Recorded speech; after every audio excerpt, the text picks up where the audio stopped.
All right, we are live. Well, good morning, good afternoon, and good evening to everyone that is joining us. I am starting a little early as I posted because last time we had some system issues. First, I want to welcome our guest today who has bravely um, agreed to come in this journey with me. And I'm going to introduce her in a little bit. But before we start, her and I have had a wonderful conversation already. And as we start today's episode of Loss, I opened a page to the book that I've referred to before on how to survive the loss of a love. And that doesn't necessarily mean the love of a person, it can mean the love of a thing or a time in your life or, a dimension of yourself, whether it's as a wife, as a mother, as an individual woman. So I opened it to this page, which properly, I would say, summarizes the conversation that Debbie and I were having beforehand and a message I want you all to kind of start with. And please make sure that you say hello in the comments and put your questions in there. But for now, let me start. Okay. It starts with the subject says, be with the pain. If you're hurting, admit it. To feel pain after loss is normal, natural, proof that you're alive, and a sign that you're able to respond to life experiences. Although you may be frightened by it, be with your pain. Feel it, lean into it. You will not find it bottomless, although sometimes I feel like it is, but it's not. Um, it is an important part of the healing process that you be with the pain, experience the desolation, and feel the hurt. Don't deny it or cover it up or run away from it. Be with it and hurt for a while. See pain as not hurting, but as healing. Yeah, that's a lot. Yeah, But it's right? very true, very true. It's all completely true. Yes. All right. So, Debbie, tell everybody that's joining us today. By the way, get your Kleenex ready because I have a feeling today is going to be just like every time that we talk about this topic.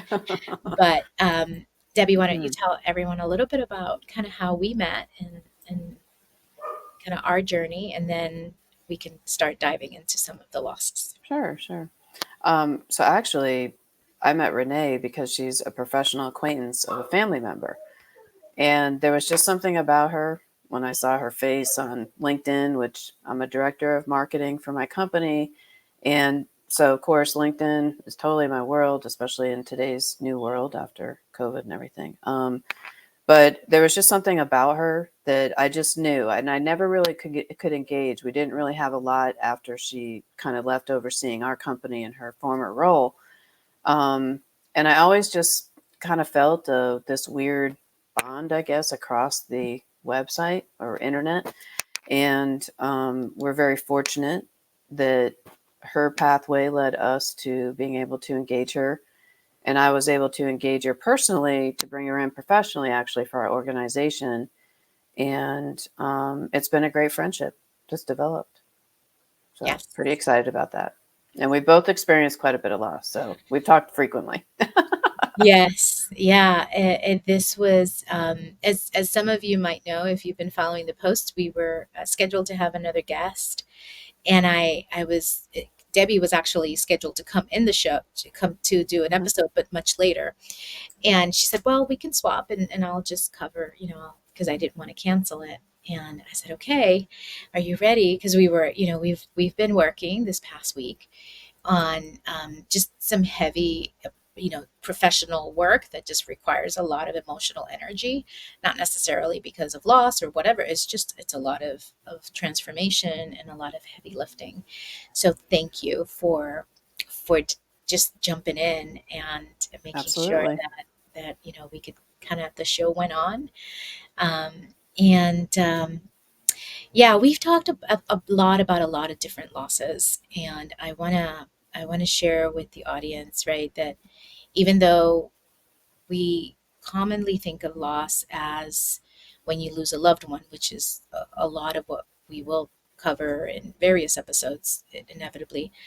But it could be about so many different things. And that's why I love about our conversations, Debbie, right? We've talked about loss from so many different angles. And even funny enough, right? I'm made no secret that I'm going through menopause, and it just feels like Hmm. another type of loss, right? It's It like is. It really truly is. It really same. is because, you know, I think one of the things about loss that is the most poignant thing is we always expect everybody understands where we're coming from. And as I was talking to you before, loss is such a personal journey. And we don't even realize where we're at on the journey and why this is all happening and, all the different facets that come with it. And you get tired. You Mhm. get really tired of having to explain yourself, and this is why I'm going through. So we expect that everybody understands, but they don't always. So I'm a total fan of this for so many reasons. Because the one basic thing that I think you're trying to do with this whole podcast is that you're not alone. There's so Mhm. many days you're just like, Yeah. it's all you can do to pick yourself up Yeah. and keep helping other people, especially in your role, Dr. Mhm. Renee. Um, and even as a family member or whoever. And if you've got a family, you're a mom, you're all these things and roles to people, um, you always feel like, wow, I'm going to have all these people with me, right? And then you realize just how alone it can be. And Mhm. that's not a good place to go to. So I think if anybody even watches this for 2 seconds, I hope they gain that much from it. So, Yeah, a little bit of hope, right? right. Because Hmm. it can be like the little reading says, right? It can be very just despair, right? The despair, and some days, uh, e- even so, the definition of loss has changed a lot for me in terms of different dimensions of and the many levels and degrees. And like we were talking earlier, one is not less painful than the other. I think that's the Mm-mm. other thing that some people kind of try to. It's not a competition, right? No, Um, right. and there's of course different types, and but I've lost pets and I've been devastated, Oh, right? yeah. Oh, yeah. So let's kind of start diving into a little bit of a number of dimensions of losses that you've gone through or are going through, um, Hmm. that you kind of want to share to give people context, and then Sure. kind of dive into some wisdom at how So I that think one of the works. first things you said to me was a long time, well, I don't know, it might have been a month ago. And I don't think I ever really looked at it as waves. And that was really eye opening for me. Because my loss has been going on for decades and decades. It starts, I think for everybody, it starts with a pivotal death. And whether that's a pet for you or a family member, for me, it's a physical human death that started my waves of loss, and then that ultimately leads to a lot of tangents that are attached to that loss. So for me, I've had a godson who who passed. I've had aunts and uncles, um, and then of course one of the more pivotal ones was my a parental death. But I've had loss professionally from closing my own company, which was my choice, and it was always what I was going to do from the beginning. But that dedication for Yeah. so many years to it, there's always a loss that's going to occur, and I don't think you're always prepared for, well, what does that loss look like? What does Hmm. it look like? Is it a loss, or is it you know relief? I think sometimes too, when you're looking at those emotions, it's hard to streamline what it actually is, right? But when you look back, it's loss. I think grief is loss, closing is loss, um, not being able to get a resolution is loss. Yeah. Loss can be a physical thing. It can be a feeling, a person. You know, you An lose your opportunity. keys. Yeah. You lose your keys. You got to pay $600, seven hundred Yeah. dollars now. Yeah. And I know that gets down to just something crazy, but with that comes the fear, anxiety, and all those emotions that come with loss that lead us to desperation. Hmm. And I've always been someone who's very self-assured. I'm very strong with who I am, and don't feel the need to explain it to people.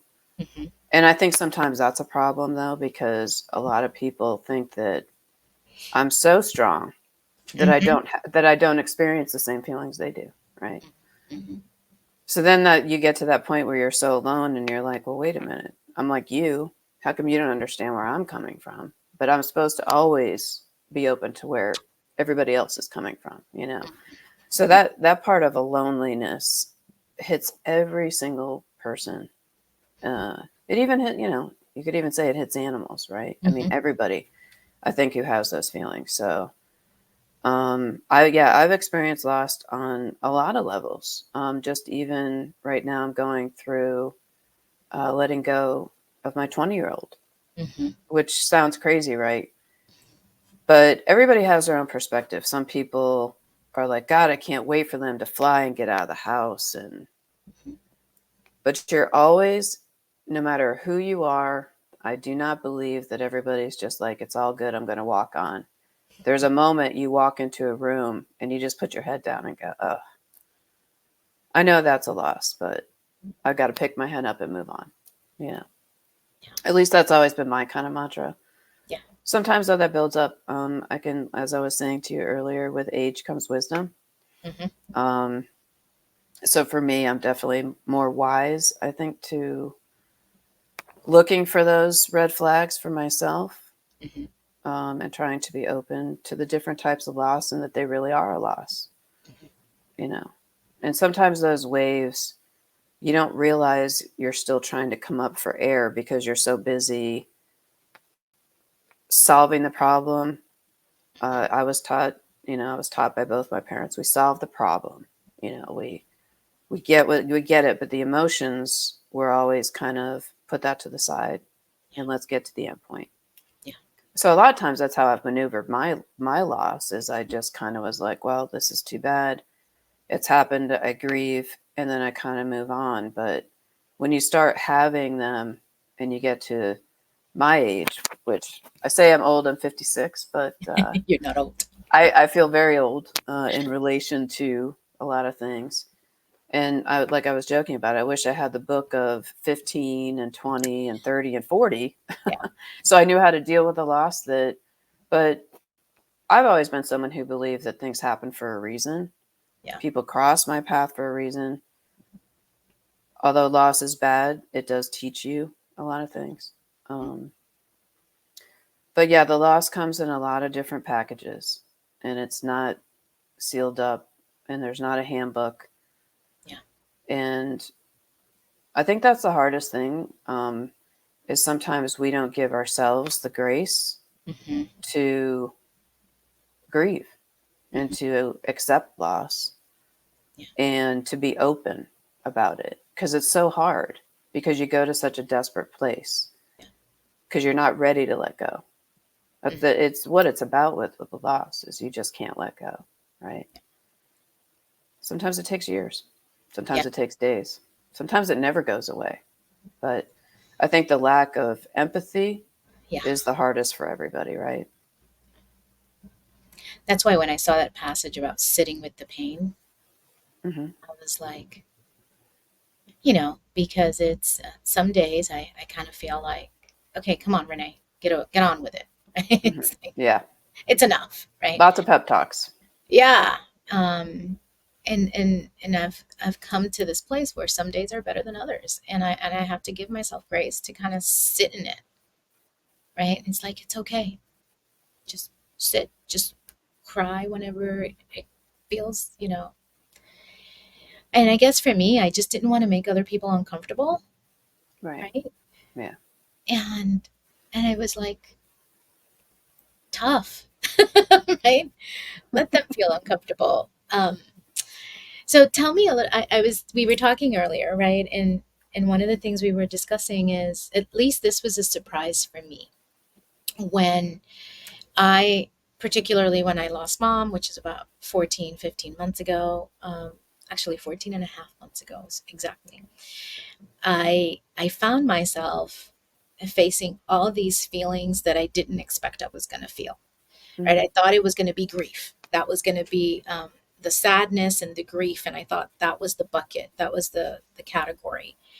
But and of course, they tell you the anger, the denial, whatever. But I didn't find that it was limited to those things. It's just surprising to me that it was like a rainbow of emotions, right? Yes. Um, and I feel guilty for even having felt joy and relief and release in some of those things, right? In some of the fact that my mom wasn't there anymore. So as I was sharing with you, I for the first time felt that I was mothering my child, and it was like it shocked me to feel that emotion, and then I felt the guilt associated with feeling that emotion. Yes. Hmm. So what has surprised you in the wisdom as you look into it? What has surprised you the most about this loss and process? I think the surprise for me is the foundation of loss and why I felt loss. Hmm. I don't I don't think we always attach all those strings um, that are the web of life to those losses in particular. And so I think what I'm surprised at is that when you lose something, that's not the end of the journey. And Mm. that you can experience that loss repeatedly Hmm. and it Hmm. keeps coming up and coming up. And so I think that's the part that surprised me, that I wasn't, because I've been more stronger, that it didn't end when it was supposed to. That, okay, this happened, I did the funeral, we grieved. Uh, but then it was like I could pick up a piece of paper in the aftermath and it was like, oh, here it comes again. Here we go. Or stuff that you didn't even think would relate. I think, we're so bogged down in the everyday and the rat race of life that a lot of those things we just don't equate to the loss that are there. And they're just factual things in our life. Um, and especially when, like, for instance, my parental loss was my dad, and that was tough for me in particular. But I didn't realize all the webs that were attached to my dad in my life. I had no idea until Mm. I started getting the waves. Like, there's the initial first wave, and my father had the same dementia that Bruce Willis has. Mm. Okay. So Yes. the Yes. loss that I went through with him was consistently every day Before he even passed. for 4 years before he even passed. Wow. Hmm. So it was every day a sign of him slipping away or another change for my life too. I lost a lot of time uh, with my own family and raising my family because of the dedication that I had to have to my father. Um, and during that time of repeated loss every day, I did not have the support of a lot of family members that I thought I would.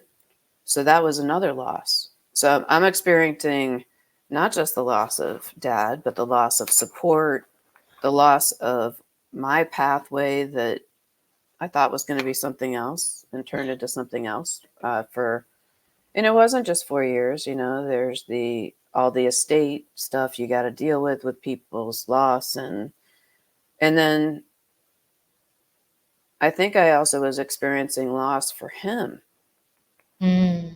Hmm. because of who he was. And then we had to do some things, unfortunately, that created loss for others due to his disease. And you can take on some of those burdens whether you realize it or not. And that's because of your love and dedication to somebody Yeah. typically. Yeah. So, I can see and that. then, Yeah. it was every day was a loss, and it was multiple losses um, for multiple reasons. Uh, And then when you deal with the final grief, it's just like, wow. So there, it's a lot of pep talks, like you said, a lot of giving myself room. And I honestly, it wasn't an easy relationship.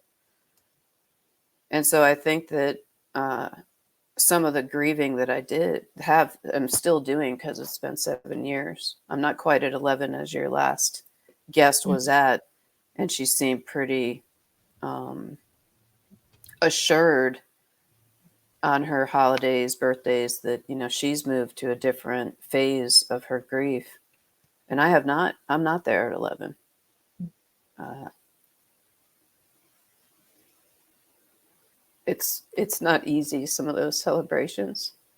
But I look at it as traditions. I know she mentioned rituals, but that wording, but for me, it's tradition and keeping those traditions alive and the memory alive. So I do have those, but I think that it's really hard when it's all coming at you too from so many different places, and when you're thrown off as to who you usually are as a person, everybody who you touch is thrown off too.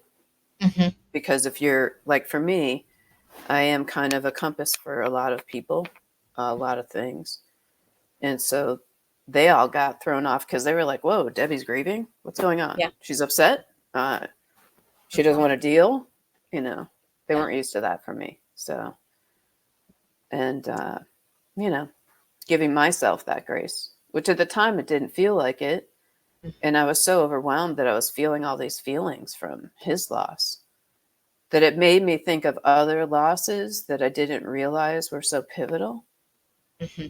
because his was so much more pivotal Yeah. than my very first loss. Because again, I do equate a certain moment where I started feeling all these losses. My grandmother passed away right before I was going to get married. Oh. Very unexpected. And this was on my mom's side, and it threw me for a loop. Because that was the first close loss, that there was an unresolved matter. And then, so then you have that too. When you lose somebody and you Yeah. don't have the resolution that you've been needing, and that can be even a physical thing. It can be, in my instance, a house, right? We talked about that part. Yeah. And that was like the 50th wave of losses with my father.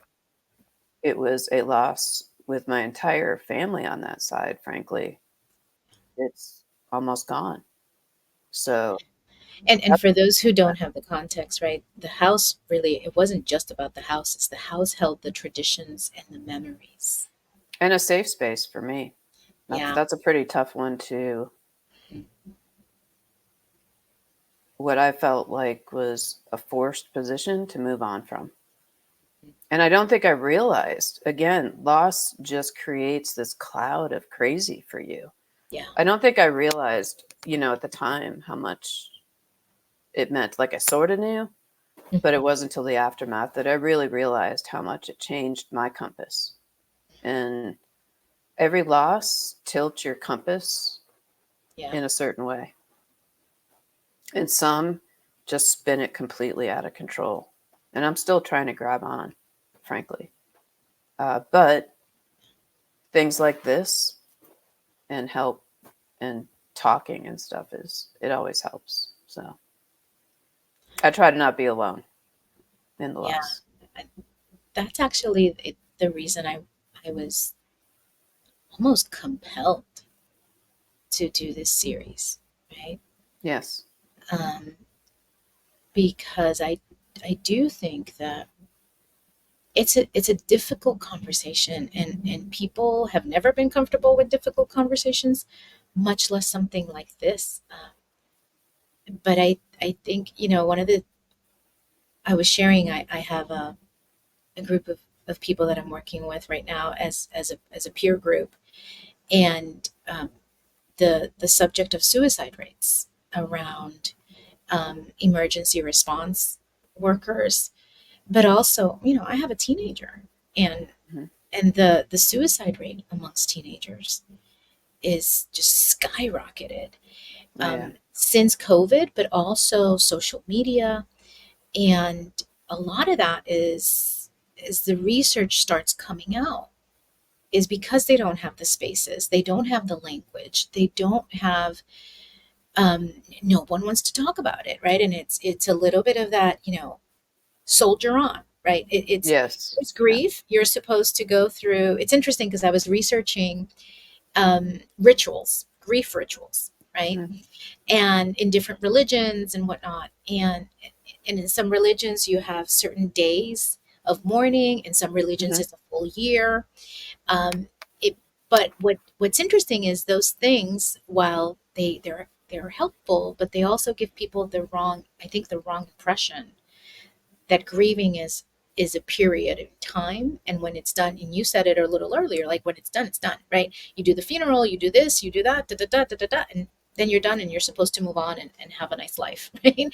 And Yeah. it's like, no, it's almost like you're as you were talking about it, I was thinking of a sculpture that you're trying to do in mármol, ¿cómo se llama eso? I'm trying to find the word in English.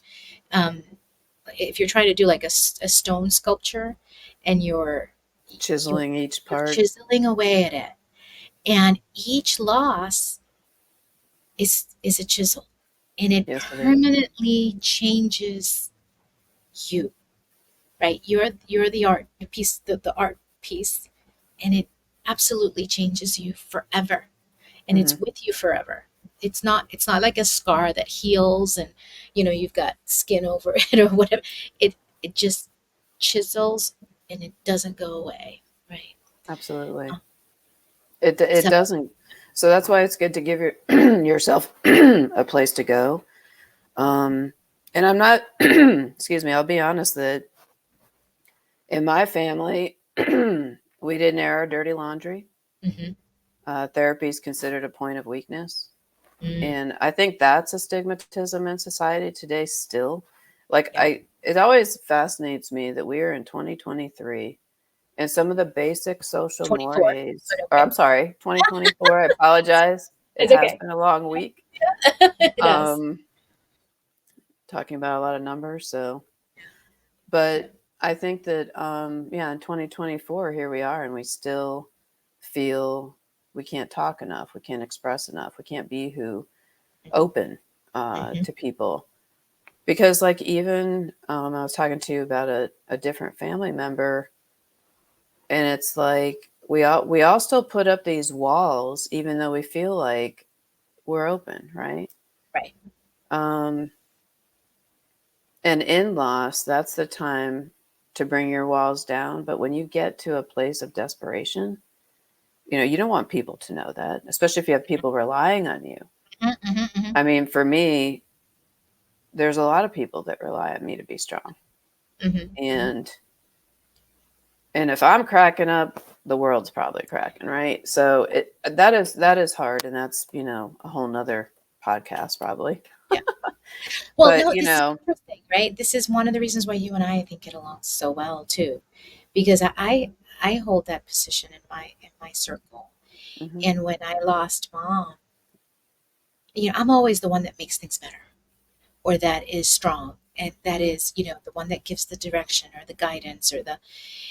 And I swear to you, Debbie, for 30 days or so, I couldn't speak past the bare minimum. And people kept trying to call me and say, I'm sorry. And how are you doing? And it's like, how do you freaking think I'm doing? mhm. Right? It's And like, that's so hard, right? Because oh, then and then that's the hard part too, is right there is a lesson where we're pushing people away when we don't want to feel so alone. mm-hmm, But yet there's those moments that it's like you just really don't understand where I'm coming from.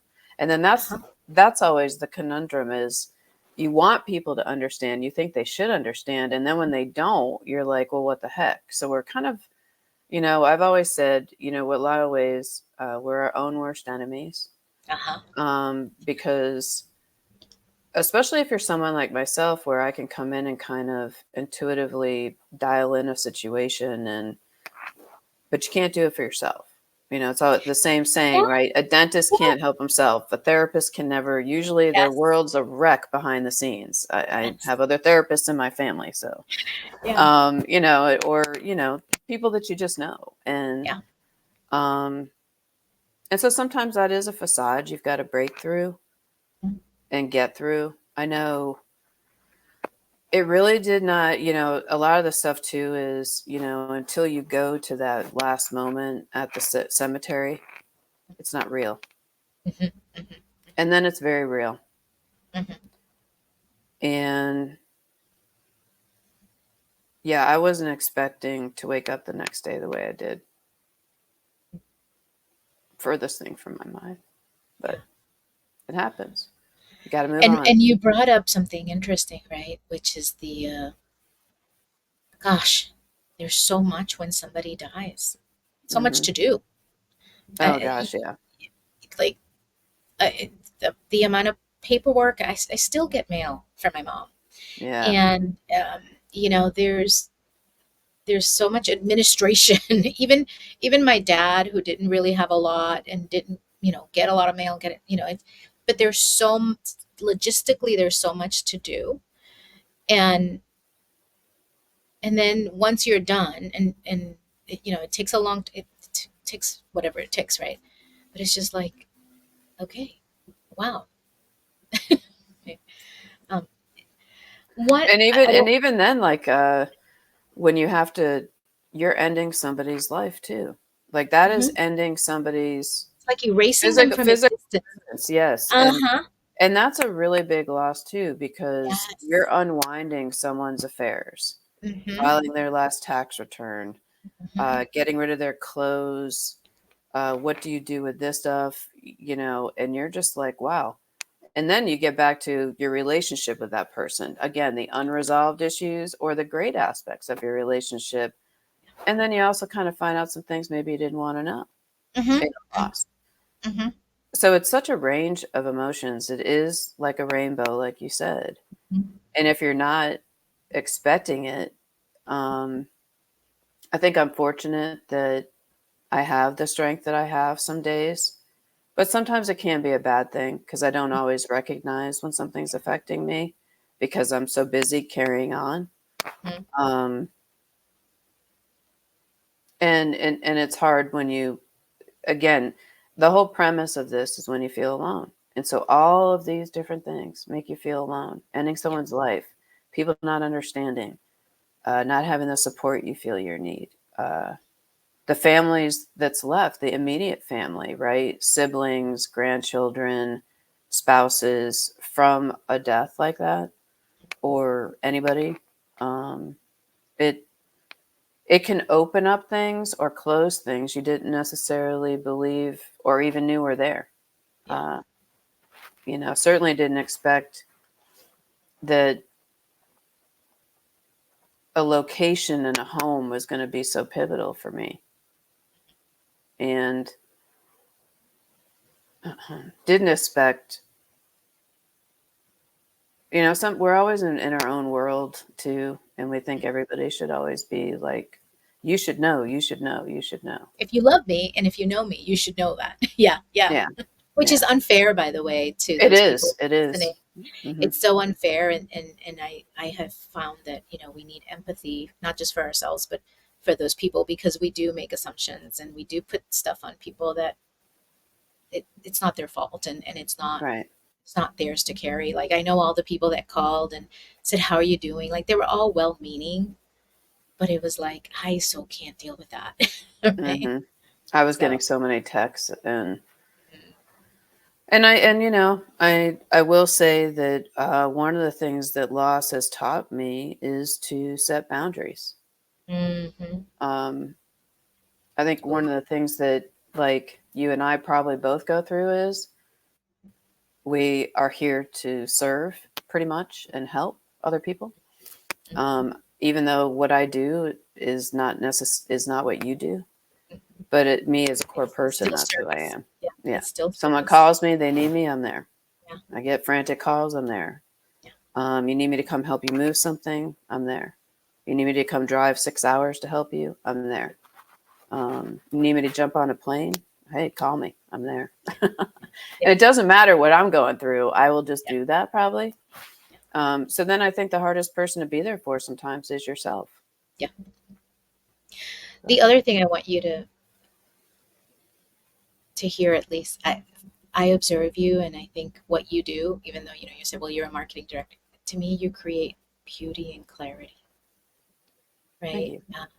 When you do some of the work of organizing what you're doing right now, some of the capability statements and some of the things you're working on, and it's taking something that's kind of obscure and complex, and you create this clarity and this beauty and this simplicity in the communication of something so complex. And that is such a gift.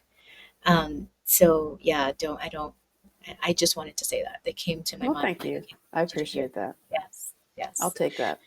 Excellent, excellent. Well, we are about close to wrapping up. You did say something around traditions that you mentioned. Janelle on our previous had talked about her traditions and her dad's. He would always give her these technology gifts for her birthday, but also um, the atomic cake. And I was thinking about that, the tradition that my mom left me with, or that I kind of just fell into. She loved these types, specific type of flowers, and my mom was cremated, Hmm. so I have her urn at home. And every week, and it's so funny because I always complained about the flowers because I have, as you know, a very busy life. I don't. Hmm. I try to keep everything as low maintenance and as so it's like, Ma, the flowers die when they come from the supermarket. You kind of have to cut the stems, get them ready, put them on the vase, da da da. And I'm like, I can't even be bothered, right?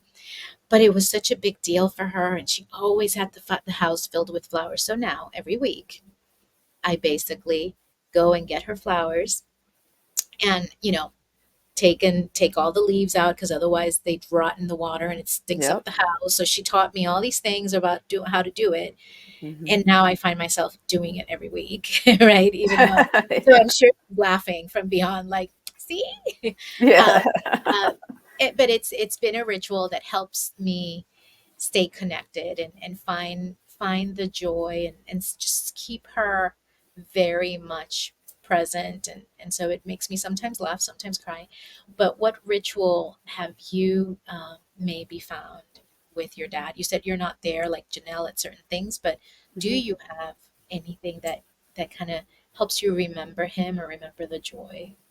Oh yeah. I mean, I think loss, another facet of loss that's hard is when you get to a point where you're like those memories start slipping away.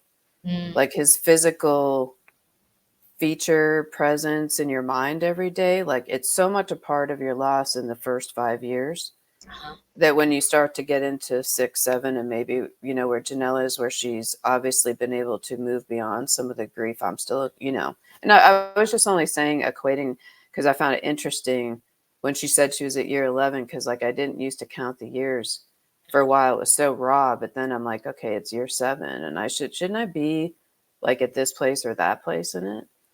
But you're not. Yeah. So I do keep the traditions alive. My parents both were very much about, we celebrate the holidays. Hmm. And so my dad was really big about Halloween. Yeah. I know my brother has a huge tradition with that and carries that through. My dad used to, I mean, they would have noises coming from the trees to scare kids. I mean, all kinds of stuff. But my biggest tradition is that I bake Toll House cookies. Oh.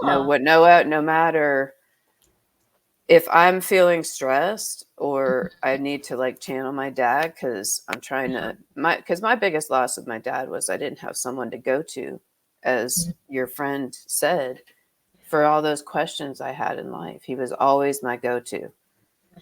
If I had, which I wasn't a lot, but when I really needed a solid, reasonable, stable answer, my dad was who I called.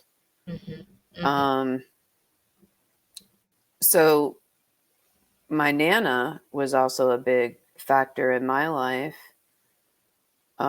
And she had her own, issues too. But for me personally, she was very special. And she always had Toll House cookies when I mm, got to the house. mhm. It was for my dad too, because my dad loved them. But Yeah. he started that tradition with my brother and I, getting the toll. And my house, we didn't have sugar a lot. So of Mm, course, whenever dad brought out, let's make cookies, we were like, yes, we're there. Couldn't wait to lick the beater. Let me get some of those chips. Uh-huh. and stuff like that. So it was really great. So he would bake with us and taught us how to bake. And then my nana, it was the same tradition that extended from her.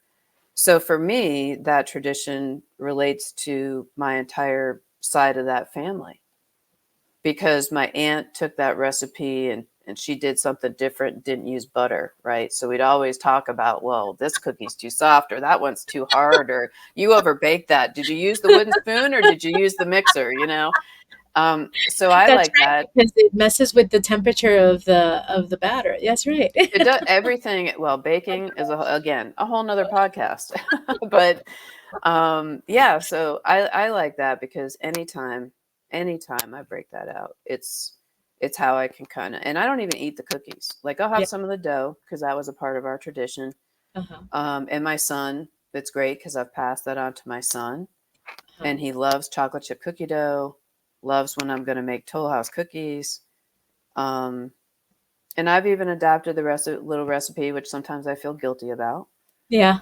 because I'm like, wow, this isn't what my Nana would do. But my Nana, when she baked cookies, it was on Cape Cod, Ah. and every baking environment produces different results. And so it's kind of funny. I've literally one time been able to make a batch that's just like hers, just like what my dad loved about her cookies. And I'm always like, oh my God, I finally did it right. But it's hard to recreate that tradition. But I love that I've been able to pay it forward to my son, and that's something that although he was younger when my dad passed away, and he did get to meet my nana because she was 96 when she died, and I've got great photos of that. He remembers vividly that memory. Um, that's something that will make him still remember that side of the family, even though that side of the family relationship wise is not there. Um, it's still there, that core memory. And that's one thing that I always do. I've got a few other, but that's the main one. I love that. Thank you so very much for Mhm. Thank sharing. you. Yeah, thank you for sharing the love, the wisdom, the pain, um, and the gain, Hmm. in the knowledge of, there is definitely different things that we do to move on, and it's okay